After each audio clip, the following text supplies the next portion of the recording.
I didn't hear a scream. No one called my name. There was only the wind brushing against my skin and a light touch on my back, too gentle to be called an attack, but just forceful enough to throw me off balance. My foot slipped on the wet stone, and in less than a second, my body was falling into empty space. Water slammed into my face like a freezing slap. The lake, seemingly clear and elegant from above, offered no grace as I plunged in. It invaded my nose, my mouth, my eyes. The sharp, acrid sting of chlorine filled my senses. I tried to hold my breath, but the water had already seeped through my lips before I could clamp them shut. My eyes burned, my ears rang. The silk dress clung to my legs like a soft net, tightening around me. My body grew heavier and heavier, so heavy it felt like even my bones were sinking. I opened my eyes underwater and saw the blurred shimmer of light from the lake's surface above, warped and trembling, distorted by echoes of laughter. Everything was hazy twisted. I felt like a discarded toy thrown into someone's ornamental fish pond in the middle of a party I was never invited to. The air left in my lungs was nothing but a fragile membrane. I don't know how long I held my breath, only that my heartbeat slowed, and in that brief moment, I understood what it felt like to be utterly forgotten by the world. But I didn't struggle. I let the water wrap around me like a cold, suffocating blanket. I let my body sink like a stone, placed deliberately where it was meant to go because I had been here before, years ago, in another pool surrounded by the same kind of laughter.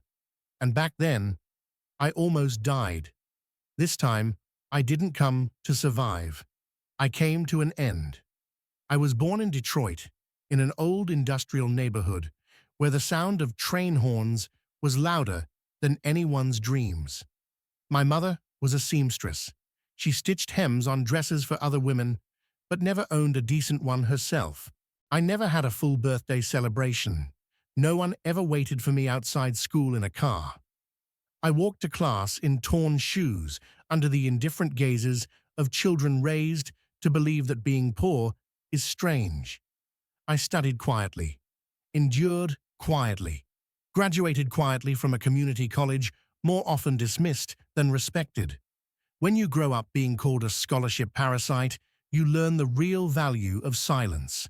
It's not weakness, it's a weapon. And I used that weapon to land a job at an AI lab, a place where logic trumped appearances, where every line of code was worth more than a designer bag.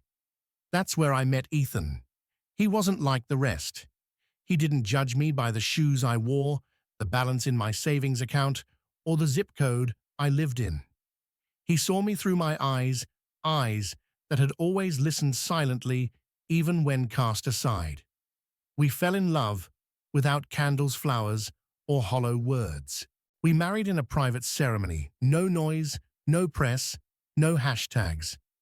And just like that, I became the wife of a man who owned a defense empire worth over $10 billion. But to the world, I was still the poor girl in an ugly dress, the gray mouse who wandered into a palace, the flaw in a perfect blueprint. They never knew where I came from, and they never imagined that someone like me could ever return. But I have returned, and this time I'm not walking in alone. When I rose from the water soaked and silent, they didn't look at me like someone who had nearly drowned. They looked at me like a punchline that hadn't ended. And then one by one, group by group, they began to speak. No one needed a microphone. At Monte Azure, power amplified itself. A woman in a Versace dress curled her lips into a smirk and said just loud enough for everyone to hear, "I thought this was an exclusive event, not a charity function." Laughter followed, tight, synchronized, deliberate.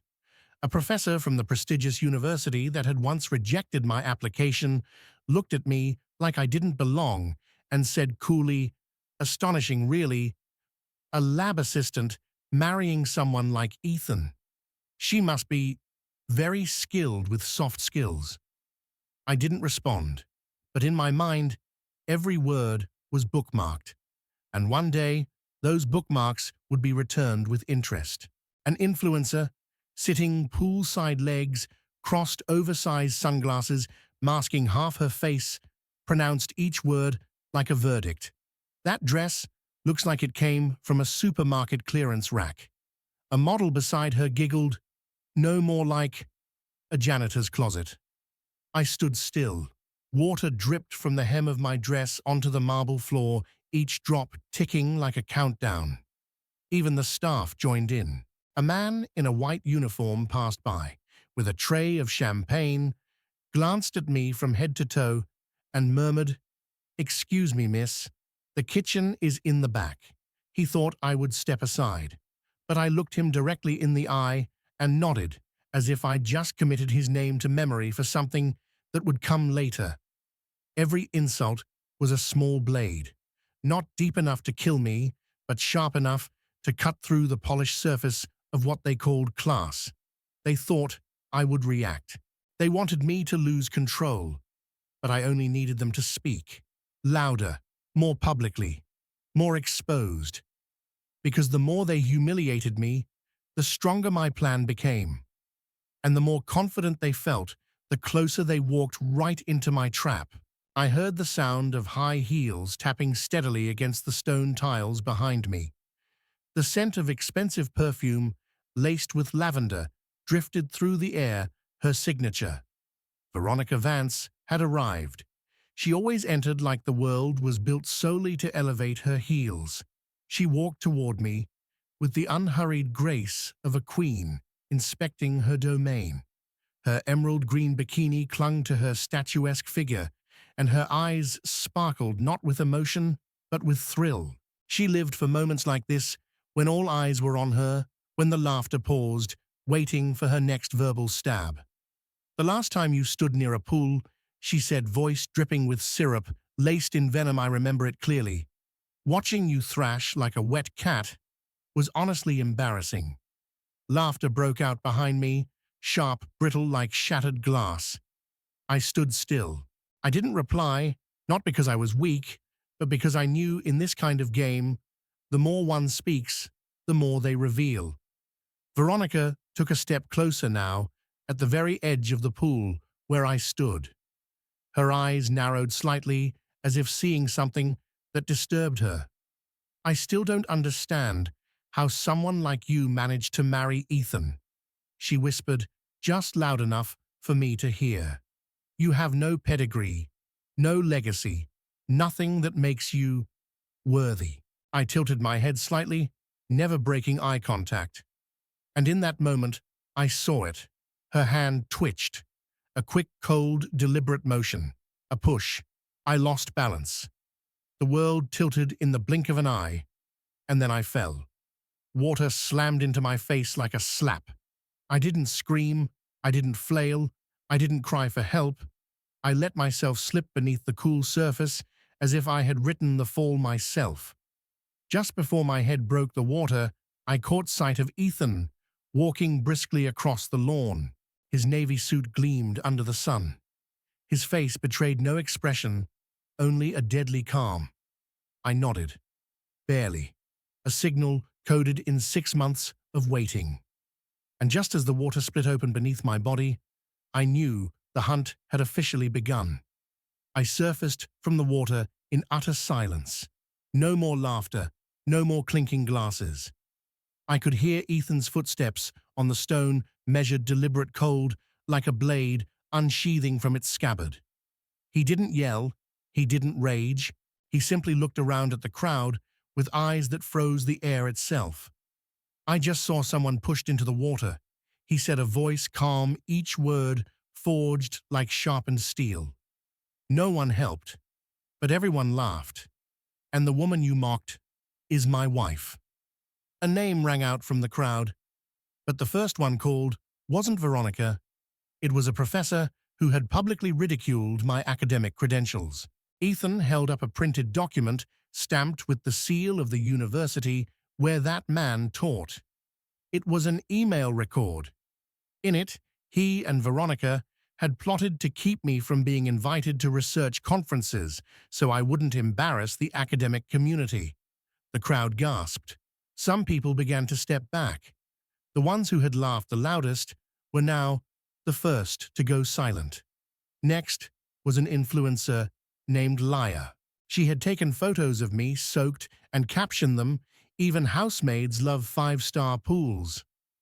Ethan revealed a message between Laya and someone from Veronica's team, bold, clear-printed post, "That humiliation on TikTok. I'll tag it so it goes viral." When Laya denied it, Ethan raised his hand. A legal advisor stepped forward. They had been waiting from the beginning.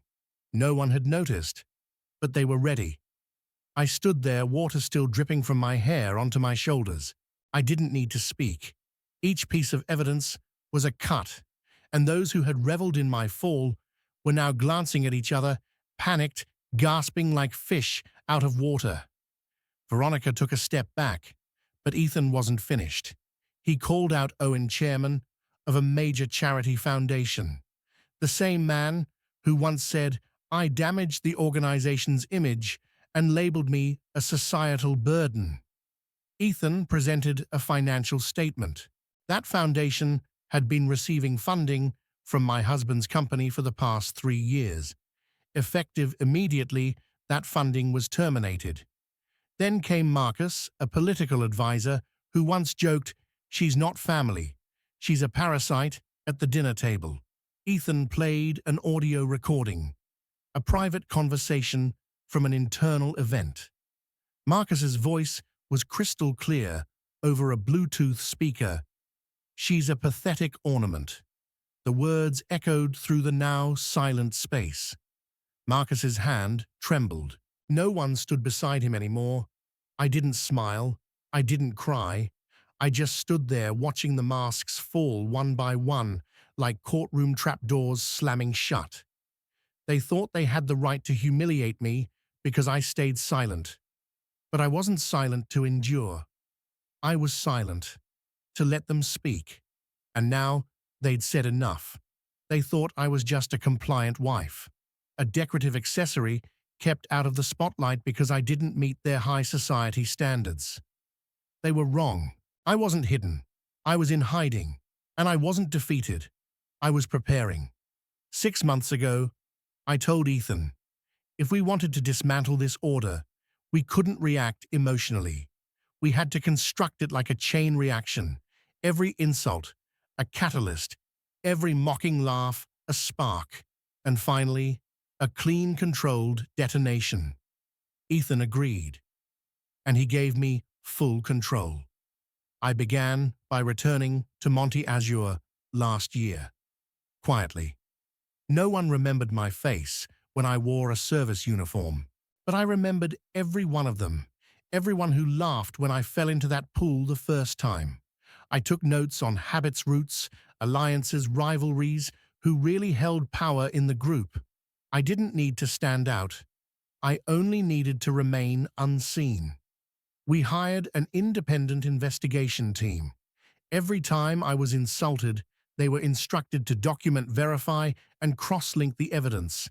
Every email, every chat log, every financial statement, every backdoor charity deal. No one knew that while they thought I was silent, I was building a file on each of them.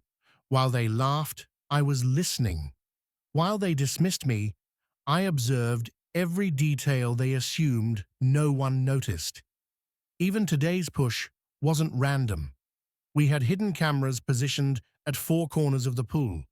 A doctor on our team posing as a guest was stationed nearby, with heart monitoring equipment. Everything had been arranged so that if Veronica did what I knew she couldn't resist, push me one more time, then this time it wouldn't be a spectacle. It would be evidence. And Veronica did exactly what I predicted. She thought she won simply because I didn't fight back. But that arrogance was the trap, a trap that took time, patience, and someone calm enough not to lash out. I didn't come here to reclaim dignity. I came to the end of the game. No one left. They stood there frozen, in the very arrogance they once wore like armor. The same people who had laughed as I fell now didn't know where to look. No one was laughing anymore. No one was live streaming. Phones were still in their hands, but the cameras had all been turned off. Monte Azure had never been this silent. Ethan stepped onto the small platform in the garden, usually reserved for charity speeches. He didn't need a microphone. His voice was deep enough to split the silence one layer at a time. "Each of you was invited here," he said. "But don't forget, an invitation doesn't exempt you from consequence." He gestured toward the secretary's table. A stack of documents was brought out and distributed by name. I stood still in the pool. My hair was still wet. My dress was still heavy with water. But my gaze, my presence, was no longer dismissed. It made men wearing luxury watches drop their eyes to the ground. A security staff member handed a termination letter to Marcus, the strategic advisor who once called me a cheap decoration. He stammered, claiming he'd been set up. Ethan didn't even look at him. "You weren't set up," he said. "You were recorded. No emotion. No mercy." Liar Grant, the one who called me a maid in a borrowed dress, received a public sponsorship withdrawal notice from the biggest brand she'd ever worked with. Attached was a confirmation the video where she called me social media garbage had been archived across international servers. It could never be erased. She bowed her head. Too late. Charlotte Lang, who once referred to me as a system error in the upper class, was invited to speak. She declined. Ethan reminded her, "If you don't speak, we'll play the audio from your family meeting last week where you called me a clown who brought home trash." She had no choice. She stepped up, hands trembling around the mic, and delivered an apology no one believed. Because at this point, no one cared about sincerity. They were just afraid. I didn't speak. I didn't need to. Because my silence was no longer weakness. It was judgment. A sentence suspended in the air, felt by everyone, faced by none. I never had to raise my hand. They bowed on their own. I stepped out of the pool. No one offered a towel. No one dared. I didn't need them to dry me. I needed them to witness each drop of water falling from my shoulders like pieces of the dignity they had lost on their own. An event coordinator stepped forward, hand half raised, to escort me away from the area, but Ethan's glance sliced through the moment. "She's not going anywhere," he said. His voice wasn't loud, but it made the entire courtyard sink into stillness. The legal team handed Veronica a folder. This wasn't a warning. It was a subpoena. "You are being charged with endangering the life of another," the police representative announced. No one objected. Not a single voice rose in defense. Those who once called her the queen of high society now stepped back like she carried a disease. Veronica was frozen. The hand that had shoved me now trembled. She was cuffed before she could even process what was happening. The snap of the handcuffs echoed through the garden, like the bell marking the fall of a regime. No one tried to stop the police. No one begged for mercy. They weren't afraid of her downfall. They were afraid they might be next. I turned to Ethan. He said nothing, but I saw it in his eyes, pride, sorrow, and a deep, quiet release. Because he understood, I didn't want victory. I wanted justice. And I didn't need apologies. I needed accountability. I walked past the rows of pristine white chairs where they once sat judging me, now empty. Glasses of wine remained untouched. No one dared lift them.